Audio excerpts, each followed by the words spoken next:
Happy Tuesday, everyone. I hope you're all doing well and hopefully your sleep is improving.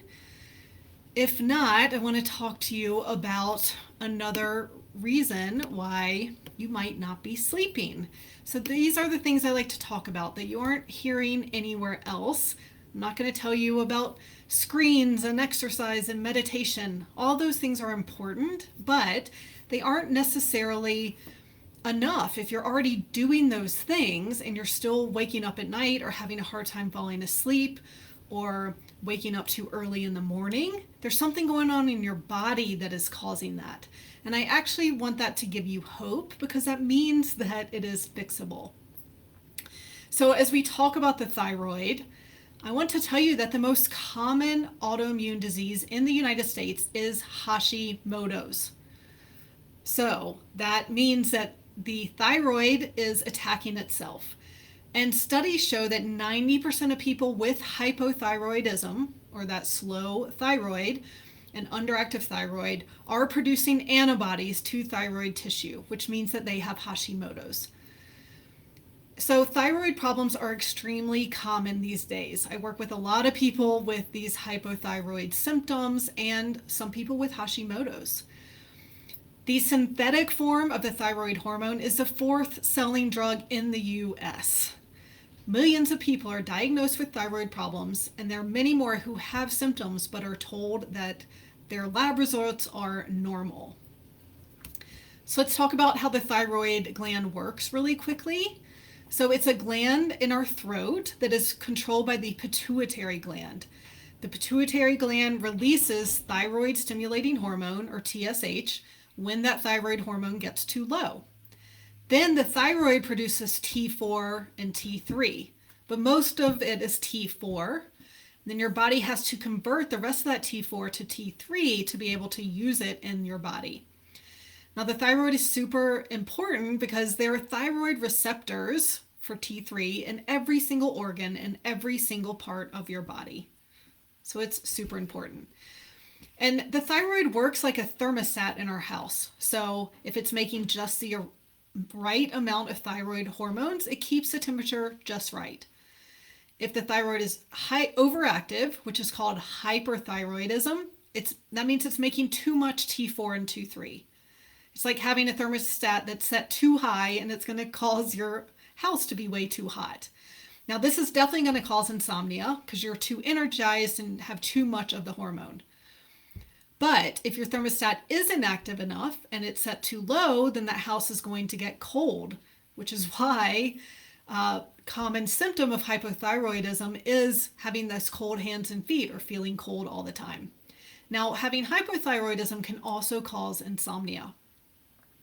It also causes poor quality sleep and feeling sluggish and tired all the time. So this is most common that people feel this way when they get their thyroid tested and they're told they're fine, yet they obviously don't feel fine. So I know how frustrating that must be to have these symptoms and be told that everything's just fine.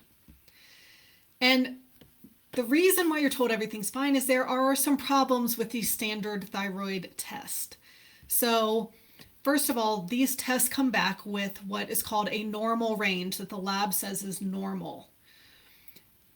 Now, the thing is, these normal ranges are based on a bunch of sick people because no healthy person without symptoms walks into a doctor's office and says, hey, I need to get my thyroid tested, right? It's only people who aren't feeling well, who are either feeling anxious and hyperthyroid or really sluggish and tired and low thyroid. And so those lab ranges are based on the extremes of sick people. And then anyone in the middle of those ranges are considered normal. Now, there's actually also a huge difference between normal and optimal. So you want to be optimal, right? And I've learned what the optimal ranges are for many labs, especially for thyroid. And optimal ranges are based on healthy people without any symptoms.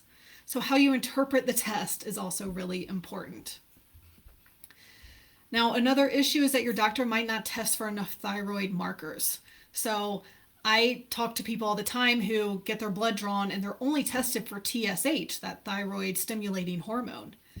And so for someone who has low TSH, then they're prescribed hormone replacement, but it's not actually solving the problem of why her TSH is low.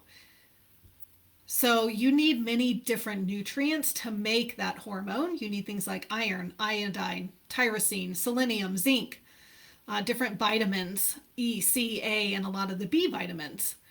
And so that's why taking a drug to boost TSH is just a band-aid. It isn't solving the problem of why your body isn't making enough. So besides TSH, you also want to test for T4 and T3 and free and reverse T3 and T4 and thyroid antibodies. Since our bodies have to convert T4 into T3, that conversion is often the main problem with my clients. And so only testing for TSH or even just adding T4 isn't giving you the big picture that you need. Now, most cases of hypothyroidism aren't because there's actually anything wrong with the thyroid gland itself. So there are some more common causes of thyroid issues. The first one is chronic stress. So when you're constantly stressed and your body has to make cortisol to deal with that stress, then it's going to deprioritize anything else that's not necessary, including making thyroid hormones. So you can't actually get rid of stress in your life, but you can learn tools to deal with it in a positive way so that it doesn't affect your health. Now, another cause of hypothyroidism is chemicals and toxins. So many chemicals in our environment are what's called endocrine disruptors. It means they mess with our endocrine glands and our hormones.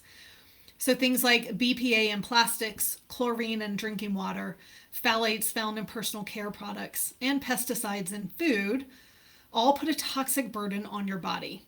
So minimizing these toxins and helping your body detoxify them will help your thyroid work like it's supposed to. Now, your gut is another reason why you might have hypothyroid symptoms. Your gut actually, or your healthy gut bacteria, are supposed to make the enzyme that converts T4 into T3. So any kind of inflammation in the gut, which can be related to having a parasite or leaky gut or food sensitivities, is going to raise your cortisol levels, and that's going to decrease your T3. So this is going to affect how your thyroid functions.